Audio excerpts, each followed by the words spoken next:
한국연합 중앙사무처의 정미란 활동가입니다. 앞서 이제 정명일 국장님이 너무 말씀을 잘 해주셨고, 이전에 김신범 소장님하고 방금 윤원상 선배님은 강의 잘 들으셨죠?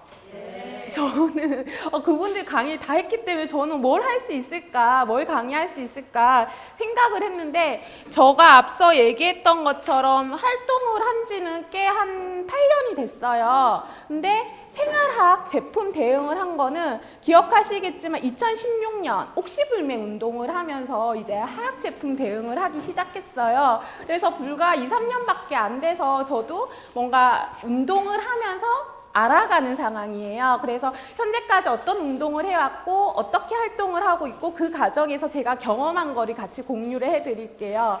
저는 진짜 고등학교 때 이후로 화학물질을 전혀 몰랐거든요. 제가 화학물질 운동을 할 수 있으리라고 생각을 못했는데 이제 어쩔 수 없이 이렇게 왔습니다. 그래서 화학 제품, 그래서 김신범 소장님이라던가 윤은상 선배님은 이제 집 밖에서의 화학물질 얘기를 했다고 하면 저는 이제 화학 제품이니까 집 안의 화학물질 이야기를 한번 해볼게요. 네. 예전에 환경 문제라고 하면 되게 4대강이라던가 탈핵이라던가 아니면 뭐 국토개발이라던가 되게 큰 얘기였었잖아요. 근데 최근에 보니까 환경 문제라니까 우리 집안에 들어오기 시작한 거예요. 가습기 살균제도 그렇고 작년에 있었던 라돈 침대도 있었고요. 그리고 생리대 문제도 있었고요. 이 환경 문제가, 화학물질 문제가 이제 멀리 있는 게 아니라는 걸 사람들이 체감하기 시작했고, 더불어서 이제 케미포비아라고 해서 화학물질에 쓰는 거에 대해서 되게 두려워하고 있죠. 그래서 저희 환경 운동도 그 이전에는 뭐 국토개발이나 4대강이나 좀 큰 이슈로 대응했다고 하면 이제 좀 생활 밀착형으로 운동을 해야 되겠다고 해서 이제 생활환경팀이라는 게 만들어집니다. 그래서 거기서 제가 대응을 하고 있고요. 계기가 그래요. 가습기 살균제 이슈로 시작이 됐어요. 가습기 살균제가 2011년에 이제 밝혀지게 됩니다. 그 이후에 이 화학물질에 대해서 좀 관리가 필요하다는 사회적 인식이 높아졌고 이렇게 진행이 됐는데 2011년 때는 조용하다가 왜 2016년 도에 이렇게 갑자기 옥시불맹 운동이 일어나고 피해자 찾기가 시작되고 그 간격이 되게 궁금하시잖아요. 그 이유는 그거예요.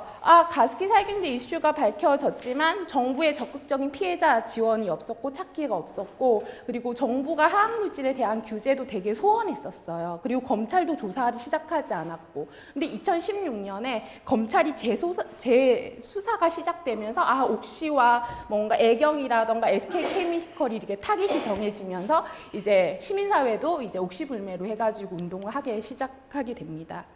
그래서 보시면 아시겠지만 지금 피해 신고 현황이 6,000명에 달하고 있어요. 그 중에 사망자가 1,000명이 달하지만 실질적으로 정부에서 인정을 받고 있는 피해자, 그러니까 지원을 받고 있는 피해자는 10%도 되지 않습니다. 8.6%. 나머지 피해자분들은 자기가 어떤 피해를 받았는지 입증을 해야만 그의 피해를 받을 수 있는 상황입니다.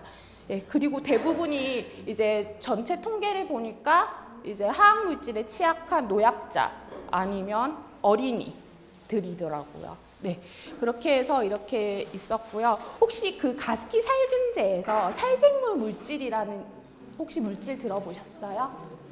이게 살생물 물질이란 정의가 이제 미생물이나 세균, 박테리아 등의 생물을 제거하고 억제 효과를 가진 화학 성분을 살생물 물질이라고 합니다. 이런 거 되게 많이 보시지 않았어요? 항균, 소독, 방부, 살충, 살균.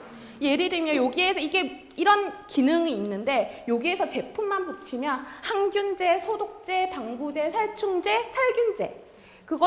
그런 제품들이 살생물 물질을 다 함유하고 있습니다. 그래서 살생물 물질이 있고요.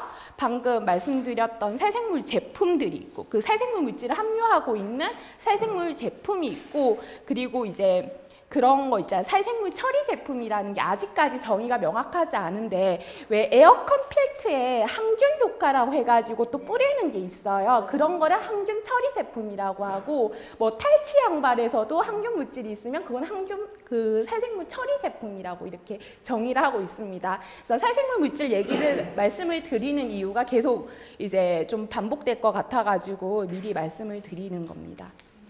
그래서 가습기 살균제 혹시 써보셨어요? 아, 안 써보셨어요? 겨울에 써보셨어요? 괜찮으세요? 별로? 네. 그쵸. 그래서 입증하는 게 되게 힘들어요. 그리고 정부도 그거를 피해자 단계별로 다 나누고 있어가지고 되게 왜 피해자가 입증을 해야 되는지 여전히 모르겠어요. 기업들이 제대로 독성 평가도 안 한 상황에서 이렇게 병에 걸리면 내가 이 제품을 써가지고 피해를 입었다라는 거를, 그러니까 피해자 입증 상황이어서 그것도 계속 운동을 하고 있습니다. 그래서 가습기를 가장 많이 사용할 때가 겨울철이잖아요. 근데 이 겨울철이 환기를 잘 안 해요.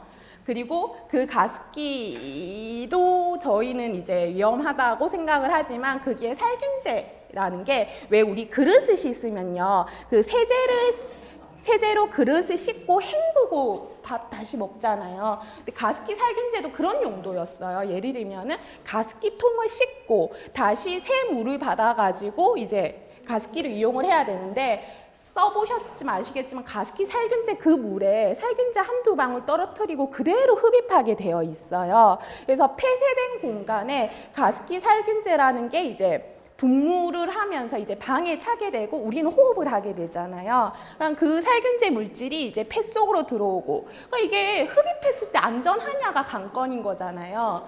문제는 제가 오늘 말씀드리고 싶었던 거는 이 가습기 살균제와 독성인데 우리가 그 독성을 볼 때 경구라고 했을 때는 마셨을 때, 흡입을 했을 때는 호흡을 했을 때는 이제 흡입했을 때, 그리고 뭐 피부 자극이나 안구 자극이 있는데 보시면 아시겠지만 가습기 살균제가 원인이 밝혀진 게 2011년도였어요. 근데 여기에 보시면 심사를 2012년도에 했어요. 그러니까 그 전에 독성이 강한지 독성이 있는지 없는지 모르고 기업이 출시를 했고 정부도 허가를 해가지고 판매를 했던 거예요.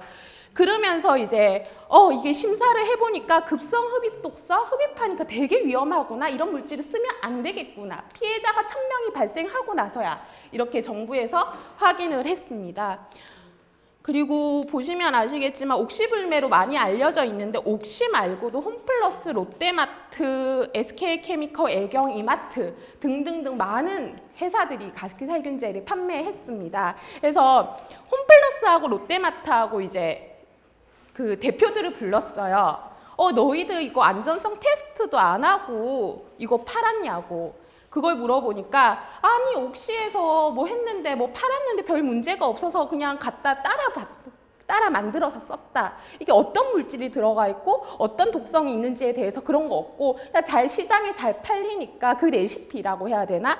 그 제조 방법만 받아가지고 똑같이 만들었다라는 게 너무나 한 기업의 대표가 그렇게 무책임하게 얘기를 할 수 있는 건지. 네, 그랬습니다. 그래서 제가 가습기 살균제 얘기만 하려고 했던 건 아니고 가습기 살균제도 이렇는데 다른 생활화학 제품은 어떨까? 괜찮을까? 가습기 살균제 문제만 문제였을까라는 문제의식으로 이제 운동을 하기 시작합니다. 그리고 기업들이 아까 전에 그랬잖아요. 가습기 살균제가 2011년도에 이제 원인이 밝혀졌고 지난 1994년도에 가습기 살균제라는 게 나왔어요. 10년 동안 판매를 하면서 기업들은 독성을 확인하지 않았고 팔았고 그랬을 때 기업들은 제품을 만들 때 안전을 확인하지 않는다? 그거는 너무나 상식적으로 맞지 않은 얘기인 거잖아요. 그랬을 때 다른 생활화학 제품도 봤을 때 이런 거예요. 아이고. 넘어갈게요. 국내 유통되는 화학물질, 시장에 우리 국내에 유통되는 화학물질이 5만 종이 넘어요. 여기에서 저희가 뭐 밝혀낸 건 아니고 환경부 스스로가 이제 얘기를 했는데 거기에서 안전성, 유해성이라고 해야 하나 그 물질의 고유한 독성을 확인한 거는 24%에 불과해요. 그러니까 나머지 이제 76%는 안전성 없이 유해성에 대한 독성에 대한 정보 없이 시중에 판매되고 유통되고 있다라는 것이죠. 그렇다고 하면 이 물질들을 잘 조합을 해가지고 제품을 만드는데 이 유해 물질의 독성, 안전성 정보 없는 상황에서 그럼 제품은 안전성 정보가 있을까요? 없죠. 비슷한 통계가 나와요. 생활화학 제품 중에서 안전성 확인된 거는 25%에 불과해요. 그건 당연한 거잖아요. 상식적으로 생각을 해도 화학물질 안전성 24%밖에 안 되는데 제품도 마찬가지인 거죠. 그래서 가습기 살균제 제품만의 문제가 아니다라는 거를 알게 됩니다. 그래서 그러면 왜 정부에서 KC도 주고요, 친환경도 주고요, 안전기준 확인 마크도 주는데 왜 안전하지 않아요? 정부가 관리 감독하지 않아요? 라고 얘기를 하시는데 어떻게 관리가 되고 있냐면 예를 들면 화학 제품에 한 물질만 쓰는 게 아니잖아요. 한 10종의 물질을 쓰는데 거기에서 여기 보시면 아시겠지만 뭐 포름알데히드나 에탄올이나 뭐 벤젠이라던가 이 5가지 물질만 안전 기준에 충족하면은 KC 마크를 주는 거예요. 나머지 5종의 물질이 어느 물질이 들어가도 예를 들면 발암 물질이 들어가도 정부의 규제 항목이 아니면은 KC 항목이 아니면 이제 그냥 통과되는 거죠. 그래서 제시된 성분이 이외에 나머지 성분은 그럼 사용 가능한가? 그거는 정부도 모르고 기업도 모르고 아무도 몰라요. 네. 그리고 저희 생활화학 제품이라는 범주가 어디까지인지 아시겠어요? 예를 들면은 세척제 있잖아요. 왜 설거지 할 때 그것도 우리한테는 생활화학 제품이잖아요. 그리고 화장품도 생활화학 제품이고 또 뭐가 있을까? 뭐가 있을까? 뭐 그런 거 가정용의 뭐 화장 비누도 나한테는 화학 제품인데 여기 보시면 아시겠지만 치약도 화학 제품이고 약도 화학 제품이에요.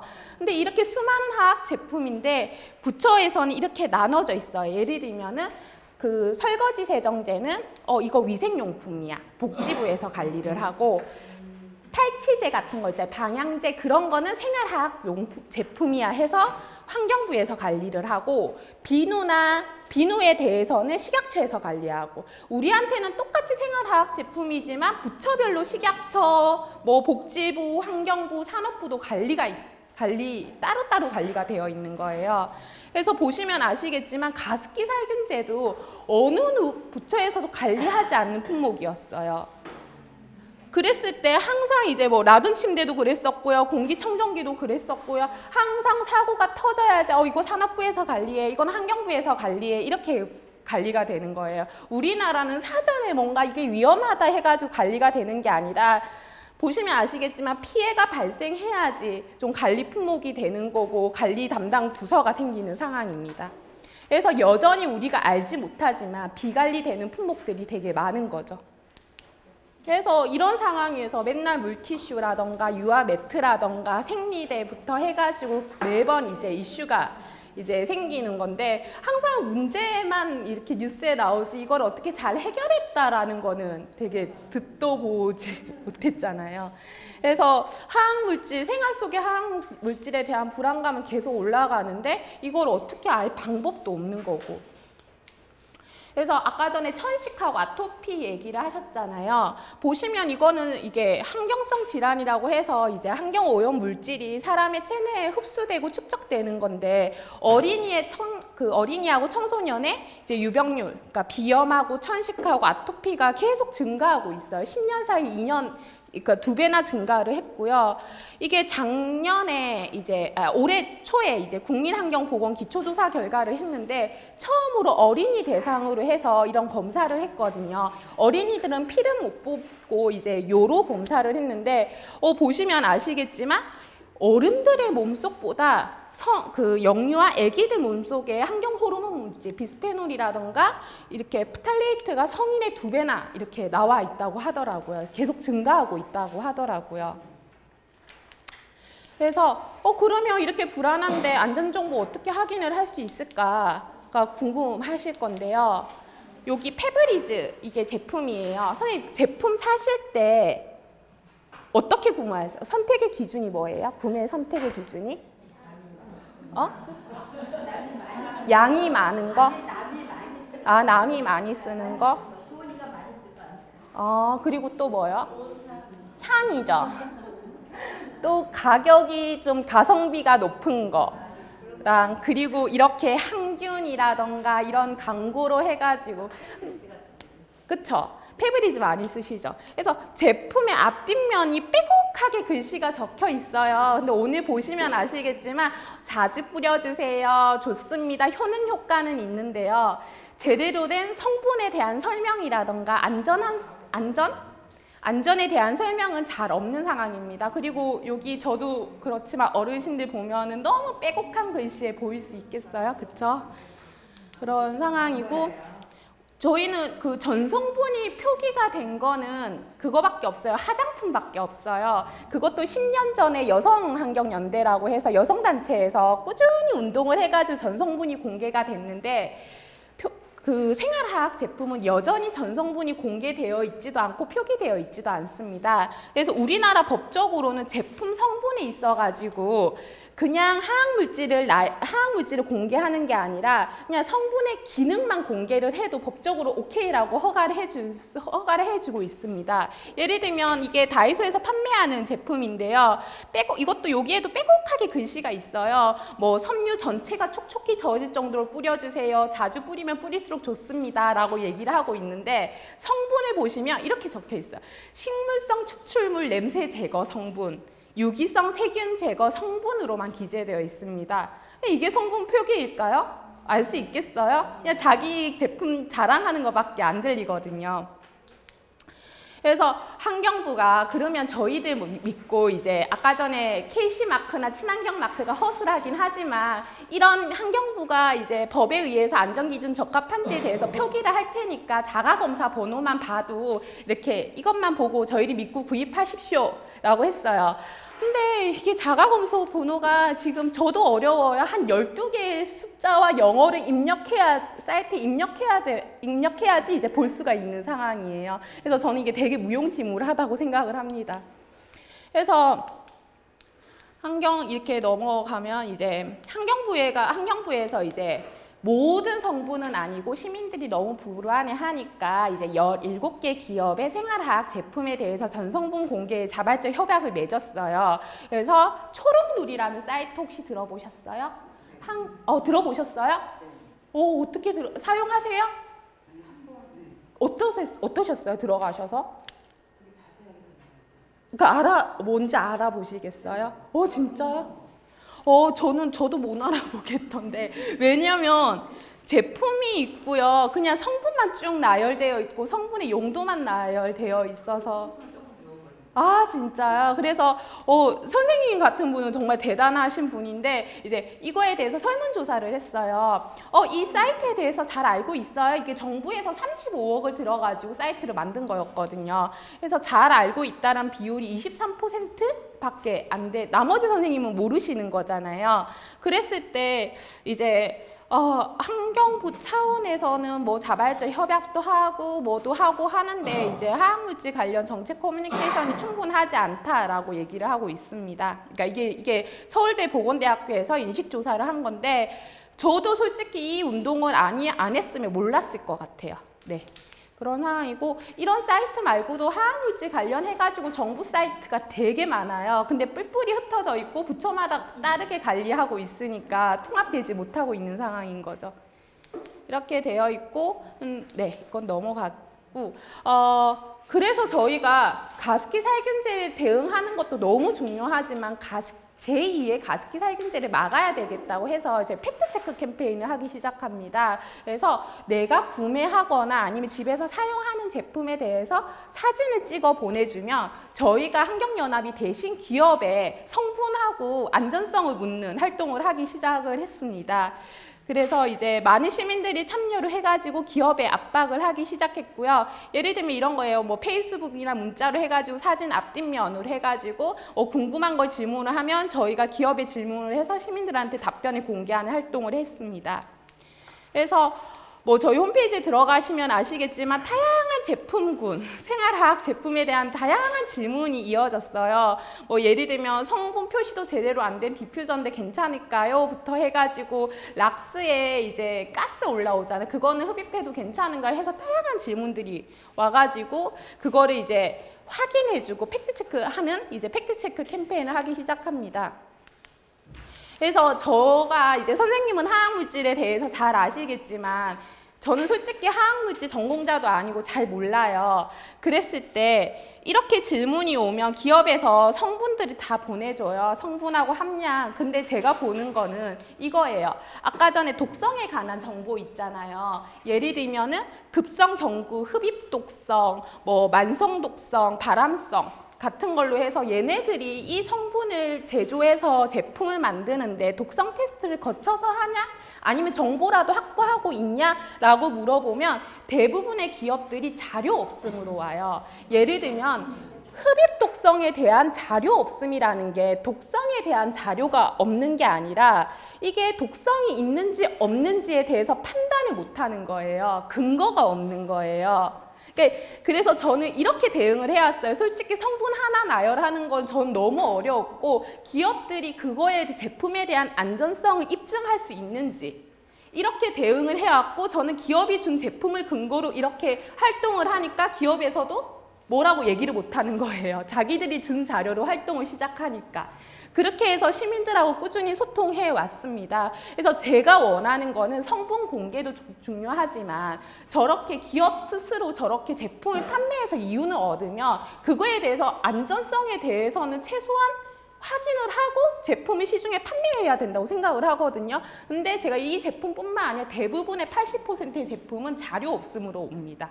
네, 그런 상황이고요. 예를 들면 좀 비교가 되실지 모르겠는데 여기가 그 유한양액 락스 세제예요. 이렇게 해서 함량을 가르쳐주고 이제 공개를 하고 있는데 아까 전에 정보랑은 다르죠. 예를 들면은 앞에는 자료 없음으로 되어 있지만 얘네들은 그래도 급성 독성이나 흡입 독성이라던가 테스트를 다 거쳐가지고 이 함량에 맞춰서 제품을 제조하고 있습니다. 그러면 전에 제품하고 이전의 제품에 이런 자료가 왔을 때 어떤 제품을 좀 더 믿으시겠어요? 그쵸? 얘네는 그래도 테스트를 거쳐가지고 제품 판매하고 있구나. 저는 그렇게 하고 있습니다. 그래서 저희가 원하는 거는 성분 공개도 너무 중요하지만 너희들이 이런 안전 정보를 스스로 시민들한테 공개를 해야 된다라는 더 이게 맞는지 틀린지는 모르겠지만 신뢰는 할 수 있잖아요. 그쵸? 그래서 이거는 제가 이제 중간중간에 2년 동안 활동을 하면서 이제 얻은 정보들을 살짝 이제 공유해 드릴게요. 직업적으로 이제 주부도 마찬가지지만 직업적으로 청소하시는 분들 되게 많잖아요. 화장실 청소도 하시고 이제 여러 청소를 하시는데 그분들은 집안에 있는 가정용품으로 쓰지 않아요. 되게 드럼통으로 해가지고 어디서 공급을 받아서 사용을 해요. 생활화학 제품 우리가 돈을 구매해서 이제 소비자들이 되게 예민하지만 이게 안전성 정보도 없고 성분도 공개 안 돼 있는 채로 이제 대량으로 구입을 해가지고 쓰면서 솔직히 출처도 잘 모르겠어요. 그랬을 때 이게 미국에서 이제 장기간 조사를 한 건데 직업적 청소 일을 한 여성의 폐 기능 저하 속도가 20년 동안 이제 매일 담배 한 갑 핀 사람들하고 비슷한 수준이다라는 걸 이제 발표를 한 적이 있고요. 그리고 제가 좀 관심 있을 만한 거를 그냥 뽑아왔어요. 그리고 요거 친환경 있잖아요. 친환경 어떤 건지 아세요? 안 들어가는 거.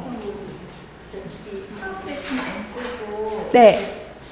농사 질 때 농약을 뿌리긴 하는데 조금 그 친환경 유기농 그렇죠. 저도 친환경이면 환경에도 안전하면 인체에도 안전하다고 생각을 했어요. 그래서 저도 제품을 구매할 때 조금만 더 비싸더라도 친환경 제품을 사잖아요.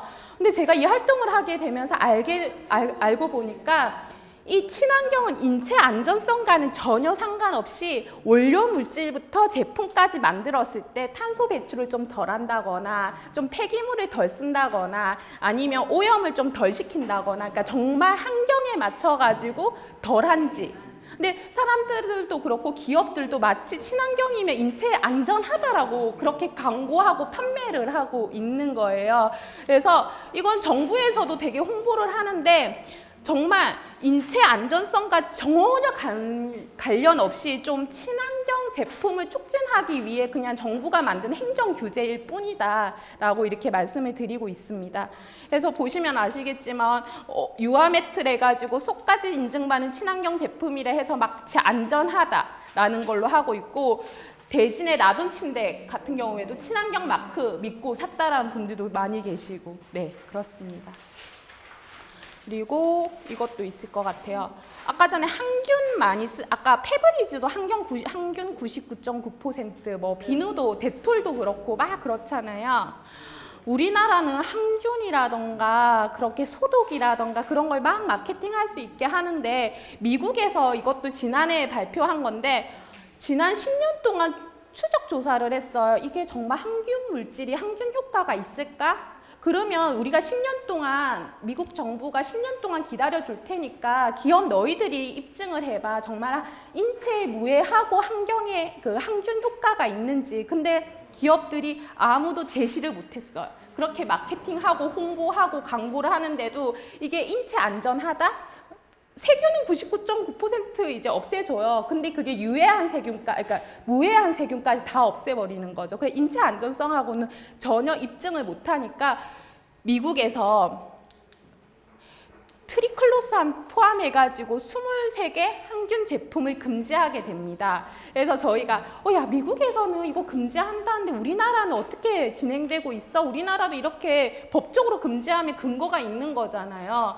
근데 식약처에 물어봤는데 자기들도 알고 있어요. 항균 효과 없는 걸 알고 있지만 그냥 허용해주고 있는 거, 그리고 지금도 시장에 판매되는 그 제품들을 보면 항균이라는 광고를 엄청 많이 해요. 그랬을 때 이제 항균 표시에 아무런 조치를 이제 취하지 않고 있고, 이 항균 물질이 99.9% 항균 효과도 있지만 인체에 들어가면서 발암 물질로 바뀌면서 이제 미국에서 금지를 한 거거든요. 그랬을 때 이제 우리나라도 항균이라는 걸로 마케팅을 좀 그만하고 이 물질이 정말 안전한지 안 안전한지 정부가 확인을 해야 되지 않을까 생각을 하고 있습니다. 그리고 아까 전에 향 있잖아요. 향 구매, 향 보고 이제 많이 구입하신다고 하는데 똑같은 탈취제인데 페브리즈만 봐더라도 똑같은 탈취제인데 상쾌한 향, 달콤한 향, 여러 향으로 해가지고 제품을 판매하고 있어요. 솔직히 제품에 들어가는 화학물질은 비슷해요. 근데 제품의 차별성은 향밖에 없는 거예요. 그래서 대부분이 향이 영업비밀이에요. 공개를 하지 않아요. 근데 공개하지 않는 이유가 정말 기업 그 제품의 차별성을 주기 위해서 공개를 안 하는 것가 있고, 두 번째는 그 제품에서 향이 차지하는 비율이 1~2%밖에 안 돼요. 그리고 이 향료라는 게 향은 0.01%, 2~3%밖에 안 들어가는데 이 향을 오랫동안 보존하는 향 보존제, 그리고 향을 확산시키는 그 향 확산제, 그러니까 그렇게 하면서 1~2%를 차지하는 거거든요. 그러니까 보시면 아시겠지만 이거를 정말 영업비밀이어서 공개를 안 하는 건지, 그리고 이 미세한 거리 물질들을 몰라서 공개를 안 하는 건지. 저는 기업들을 만나서 물어보니까 저희 그냥 전체적인 다른 성분은 알겠는데 향은 그냥 저희 공급 받아가지고 쓰고 있어요. 잘 모르겠어요 라고 얘기를 하고 있어요. 왜냐하면 그 향 성분에 대해서 보시면 아시겠지만 그 뭐라 해야 되지?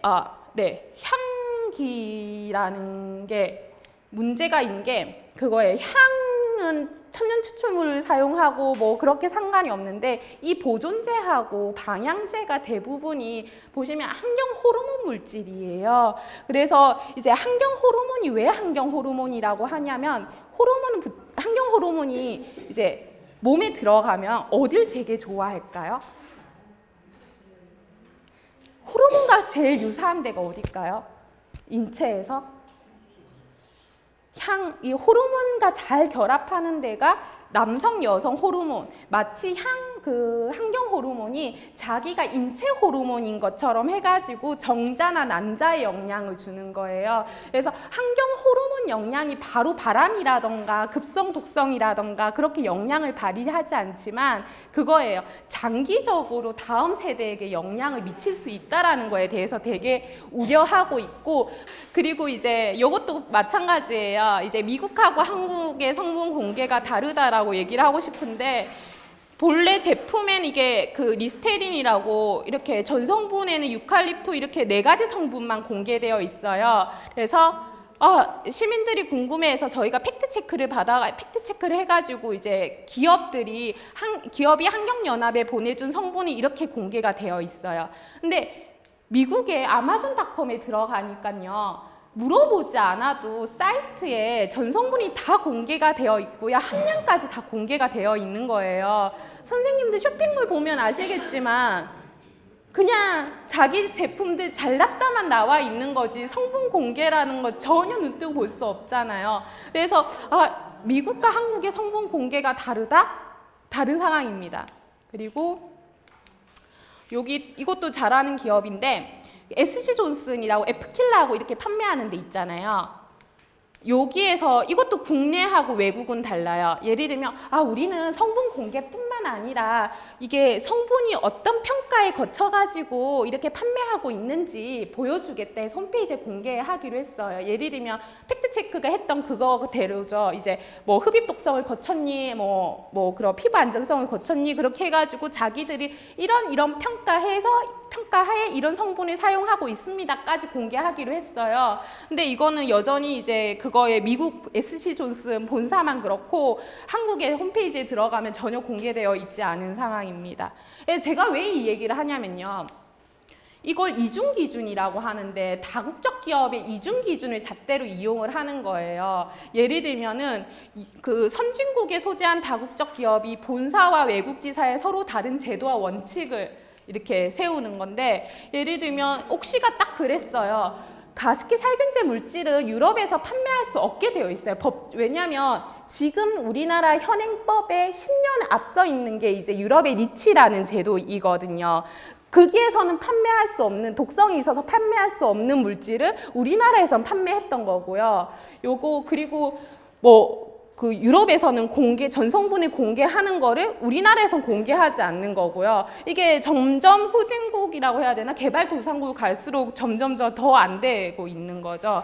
그래서 아까 전에 미국도 항균 성분에 대해서 금지를 하고 있고 다국적 기업도 향료 성분에 대해서 공개를 하고 있는 만큼 좀 정부도 그거에 대해서 따라가서 법 제화를 하고 기업도 좀 사회적 책임을 다하면은 같은 수준에서 좀 정보를 받고 그리고 그거에 대해서 안전을 확보할 수 있지 않을까라는 생각을 합니다. 그래서 제가 엄청 급하게 말씀드렸는데 환경연합의 이제 홈페이지에 들어가면은 하나하나 다 설명한 책자가 온라인판으로 올라가 있어요. 그래서 보시면 이제 더 구체적인 내용을 이제 확인하실 수 있으실 거예요. 그래서 제가 이렇게 하나하나 성분을 물어봐가지고 지금 거의 우리나라 시장에 유통되는 제품의 50%는 정보를 확보하고 있는 상황입니다. 그래서 이렇게 지금 사이트를 조금 이따가 보여드릴 건데 이제 그렇게 차곡차곡 2년 동안 활동을 해서 400개의 제품에 대해서 정보를 확보하고 있었고요. 그리고 너희 하나하나 물어봐가지고 언제 그런 전성분 공개 제도를 이끌어내고 운동을 만들어 갈래? 라고 얘기를 하실 건데 그거예요. 저희가 팩트체크도 캠페인도 중요하지만 법 제화가 돼야지 기업들이 규제를 따르면서 전성분을 공개하게 되잖아요. 그 타겟으로 먼저 가습기 살균제 판매 업체가 옥시 말고도 다이소나 롯데마트나 이마트가 있다고 얘기했잖아요. 너희가 이렇게 많은 피해자들이 발생했는데 최소한 재발 방지로 전성분을 공개해야 되지 않겠니? 라고 해서 공문을 물어봤어요. 근데 답변을 안 해주는 거예요. 왜냐하면 자기들은 환경단체도 모르겠고 갑자기 법도 없는데 법 상황도 아닌데 왜 공개를 해라고 해? 라고 해가지고 전혀 공개하지 않다가 보도자를 썼어요. 얘네들 기업들 공개하지 않는다라고 해서 했더니 언론에서 엄청 크게 띄운 거예요. 그래서 막 저렇게 다음이나 네이버에 메인이 떴는데 너무 좋았던 게 저는 메인에 뜬 거가 중요한 게 아니라 댓글이 수천 개가 돌린 거예요. 아직까지 정신을 못 차렸네. 옥시처럼 불매를 해야 되겠구나.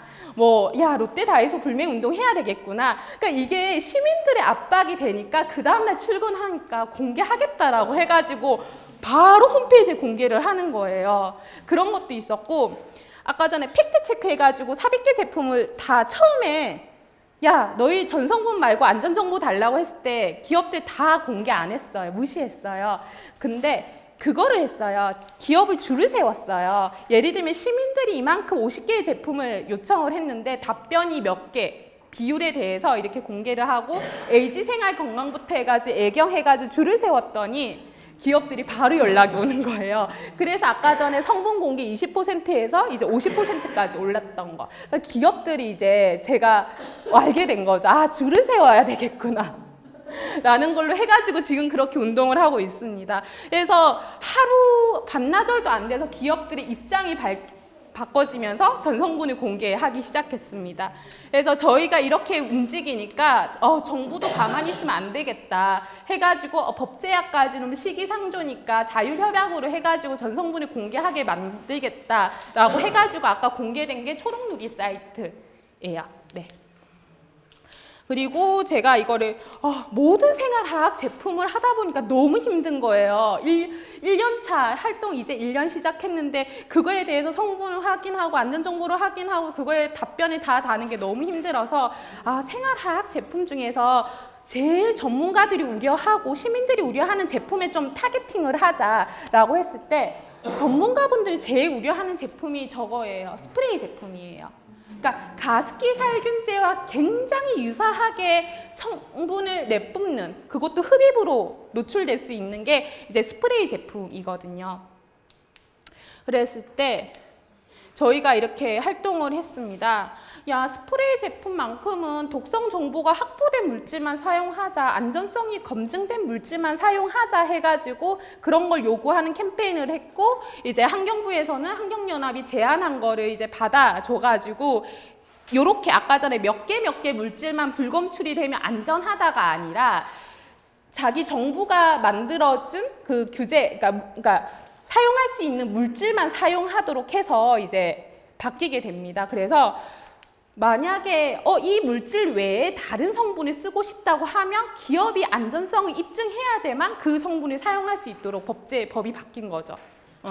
그렇게 해가지고 이렇게 저희가 스프레이 제품 내에서 살생물 물질이 많이 써요. 아까 전 방향제, 항균, 소독제, 항균제 그거 말고 살생물 물질이 거의 모든 생활화학 제품에 사용하고 있어요. 왜 그러냐면은 이 제품을 오랫동안 보존시켜야 되고 오랫동안 유통시켜야 되니까 그 안에 부패가 안 되어야 되는 거잖아요. 한 3, 4년 동안 시중에 판매되고 유통되어야 되는데 이 살생물 물질이 그 내에 곰팡이라던가 세균이 번식을 아예 못 자라게 살생물 물질을 보존제로 많이 쓰거든요.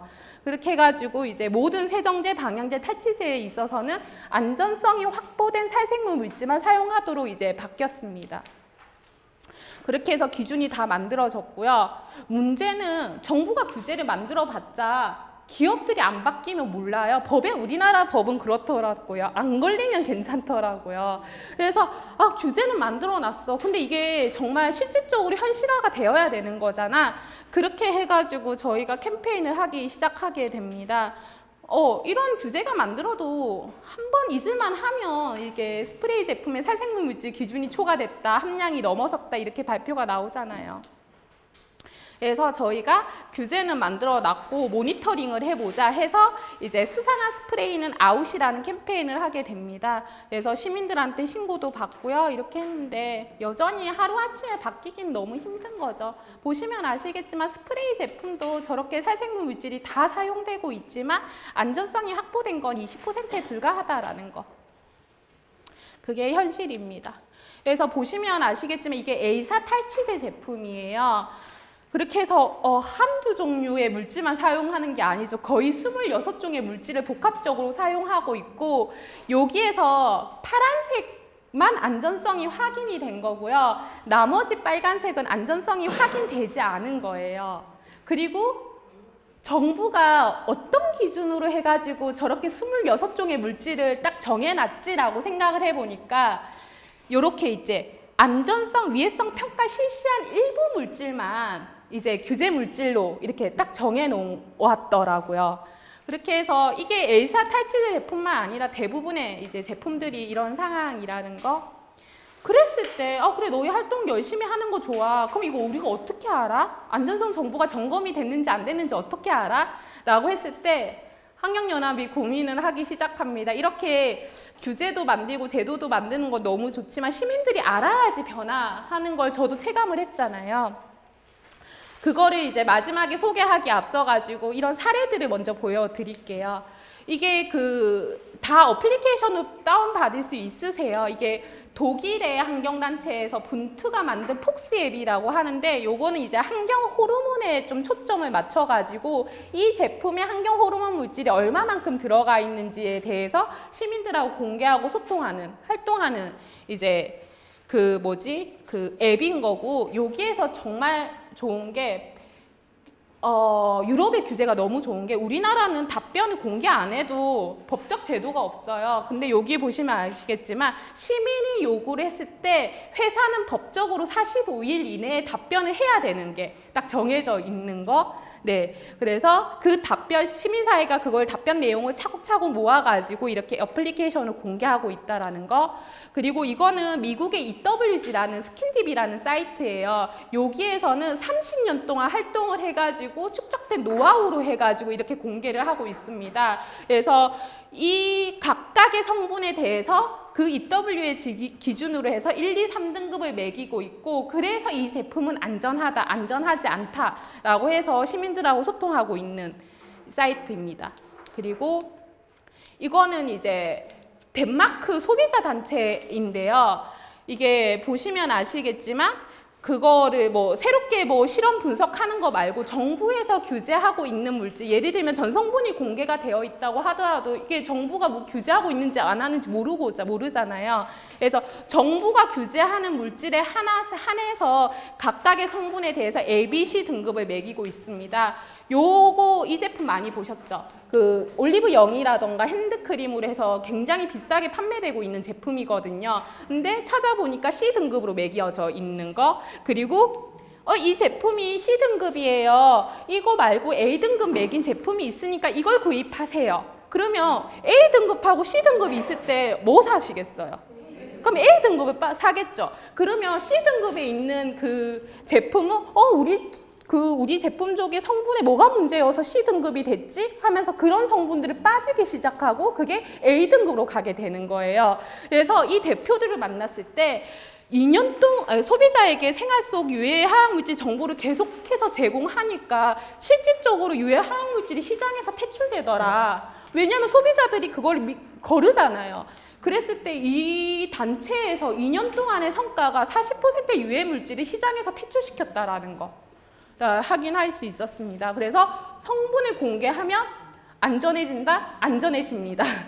라는 거 얘기하고 싶었고요. 이것도 아시죠? 우리나라 화장품의 화해. 화해가 그거예요. 화해가 10년 전에 아까 여성환경단체에서 전성분 공개 운동을 해가지고 사이트를 만들었어요. 근데 그걸 계속 운영하지 못하고 이제 청년 창업하시는 분들한테 판매를 하면서 화해가 크게 됐어요.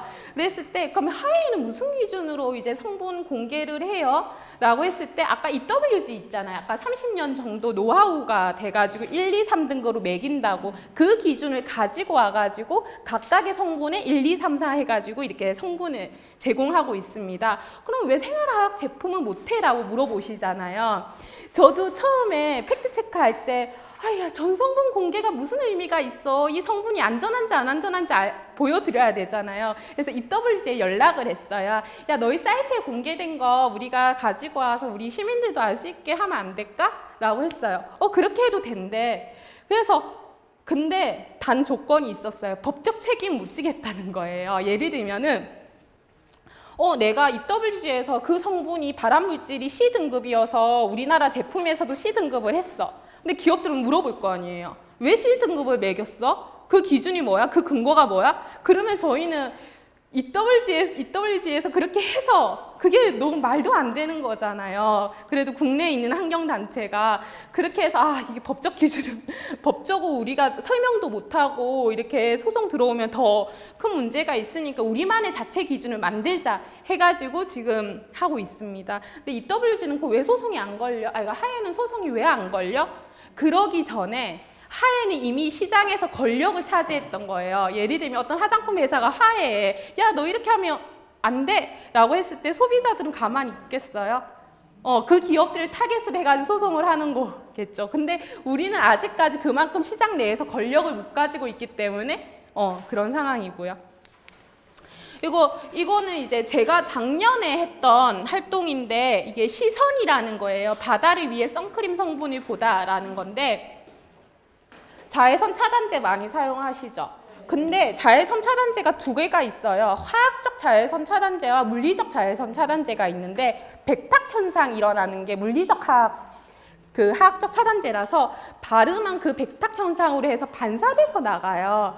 근데 이 화학적 차단제는 화학 성분으로 해가지고 자외선 차단이 못 들어오게 하는데 문제는 그 성분이 옥티녹세이트하고 옥시벤졸이라는 거예요. 근데 하와이에서 그 성분을 사용한 자외선 차단제를 사용 못하게 한 거예요. 왜냐하면 그 성분을 바르고 바다에 들어가면 산호초를 죽인다라는 연구 결과가 계속 발표가 되면서 그 하와이는 관광 수입으로 이제 사는 나라잖아. 이러면 안 되겠다. 이렇게 하면 산호초도 멸종하고 바다도 이렇게 못 쓰겠다 해가지고 그 성분이 들어간 자외선 차단제를 이제 사용도 못하게 하고 판매도 못하게 합니다. 더욱이 그게 아직까지 명백하진 않은데 그게 인체 내에 들어가면은 아까 전에 환경 호르몬처럼 좀 교란을 일으킬 수 있다고 EWG도 계속 운동을 하고 있어요. 그걸 받아가지고 저희가 이 두 성분이 들어간 화장품에 대해서 식약처에 정보 공개를 요구를 했어요. 정부들은 기업에 대해서 영업비밀이라고 해가지고 잘 제공을 안 해주는데 제공을 해주는 거예요. 그래서 보니까 국내 화장품 22,000종에 저 두 가지 성분이 들어가 있는데 저는 자외선 차단제가 이렇게 많은지 몰랐는데 그거를 살펴보니까 자외선 차단 기능을 가지고 있는 모든 화장품에 저 성분들이 들어가는 거예요. 예를 들면은 그 자외선 차단제는 물론이고 비비크림이라던가 CC크림이라던가 립스틱이라던가 핸드크림에도 그러면서 자외선 차단 기능이 있다라고 홍보를 하면서 이렇게 판매를 하고 있어가지고 저희가 2주 만에 사이트를 만들어서 시선이라는 사이트를 만들었어요. 자기가 사용하고 있는 제품을 한번 찾아보세요. 그 제품은 이 성분이 들어가 있습니다. 라고 했는데 생각보다 정보가 되게 단순하잖아요. 근데 생각보다 반응이 너무 좋은 거예요. 시민들 이거 사면 안 되겠다. 저도 이거 쓰고 있어요. 뭐 환경을 위해서 이렇게 해야겠어요 했는데 그렇게 하면서 또 기업이 바뀌는 거예요. 선언을 하는 거예요. 이 두 성분에 대해서는 저희는 쓰지 않겠습니다. 점점 줄여나가겠습니다. 해가지고 지금 운동을 만들어가고 있고 법적으로 국정감사나 국정조사에서도 계속 이렇게 요구하고 있는 상황입니다. 그래서 제가 올해 1년 동안 만든 게 있어요. 선생님한테 보여드릴 건데 환경연합이 저렇게 기사 말고 우리가 제품을 검색했을 때 딱 찾을 수 있는 거 없어? 그런 사이트 안 만들어? 해서 지금 저 혼자 열심히 이제 만들고 있는데 아직도 전성분이 확인되지 않은 제품을 사용하세요? 투명한 화학 제품을 원할 때 해서 화원이라는 사이트를 만들었어요. 예를 들면 이거예요. 제가 보여드릴 건데 예를 들면 지금은 저희가 베타 버전이어가지고 자기가 원하는 모든 생활화학 제품의 정보가 다 들어가 있어요. 그랬을 때 이렇게 어떤 제품을 이렇게 검색을 하면 이게 인터넷이 늦어가지고 제가 이렇게 미리 열어놨는데 예를 들면 크리스탈 유리 클리너라는 제품이 있어. 근데 환경연합이 어떤 그 기준으로 해서 이 제품은 별점 3점짜리예요. 그리고 그거에 대해서 제품 구성 기본 정보가 있고 중요한 거는 아까 말씀드렸던 것지만 성분이 각각에 대해서 안전점검을 거쳤냐 안 거쳤냐인 거잖아요. 그래서 이렇게 성분명이 있고 그 용도로 기업들은 이렇게 용도로 사용하고 있고 이거는 살생물 물질입니다. 환경 호르몬 물질입니다. 발암 물질입니다. 해가지고 화학 물질 정보를 알려드리는 거고 여기에 이게 체크되어 있는 거 있잖아요. 이 성분은요 흡입 테스트를 거쳤고요. 이거는 경피 테스트를 거쳤어요. 근데 이런 두 가지 물질에 대해서는 테스트 거치지 않고 시중에 판매되고 있어요. 라고 해서 이렇게 공개를 할 예정입니다. 그리고 아예 제품이 그 성분도 공개하지 않고 그리고 뭐라 해야 돼 안전정보도 없는 제품에 대해서는 빵점을 주고 전성분조차 공개되지 않은 제품을 구입하지 마세요 라고 해서 활동을 할 예정이고요. 이거는 솔직히 저도 부족한 정보여가지고 처음에는 취지는 정보 공개였는데 그냥 운동 사이트로 만들어서 전성분 공개되지 않는 사이트를 전성분 공개되지 않은 제품은 전성분 공개하게 만들고 그리고 전성분 공개된 제품은 안전성 정보를 확보하게 만들고 그렇게 계속 요구하면서 좀 사이트를 만들 예정입니다. 그래서 이게 아직까지 저희가 한 달 동안 시민들의 의견을 좀 더 수용을 해가지고 디자인이라던가 문구를 좀 가다듬어서 이제 다음 달에 런칭할 예정이거든요. 그래서 이게 아직까지 정해지지 않은 거고 이걸 준비하고 있다라는 거 말씀드리는 겁니다. 소비자들이 제품에 대해서 안전관리를 강화를 요구를 하면요. 그 물질을 사용해가지고 판매하는 업체들이 그럼 저희 좀 더 안전한 물질을 주세요. 예를 들면 계속 우리가 정보를 요구하면 요구할수록 더 나은 정보가 유통되고 더 안전한 물질이 사용될 거라는 거 그런 걸로 해서 저희는 소비자 끝단에서 계속 안전한 물질을 요구하는 활동을 하고 있고요. 그리고 기업들이 여러 개 있어요. 그랬을 때 제조 기업에게는 좀 제품을 안전하게 생산해야 될 책임이 있고요. 그리고 그 이마트나 롯데마트 그리고 홈플러스 같은 경우에는 그냥 유통시키는 게 아니라 자기 기준을 만들어가지고 안전한 제품을 시장에 유통할 수 있게 해야 되는 책임이 있지 않나 생각이 들고 정부는 그런 유통 관계에서 정말 안전한 물질을 사용하고 있는지 관리하고 감독하고 규제하는 책임이 있지 않나라는 생각이 듭니다. 그래서 이 생활화학 제품 하나 봤을 때 다양한 이해관계자들이 있잖아요. 그랬을 때 각자의 책임을 해야지 좀 더 안전한 제품이 세상에 있지 않을까라는 생각이 듭니다. 네, 감사합니다.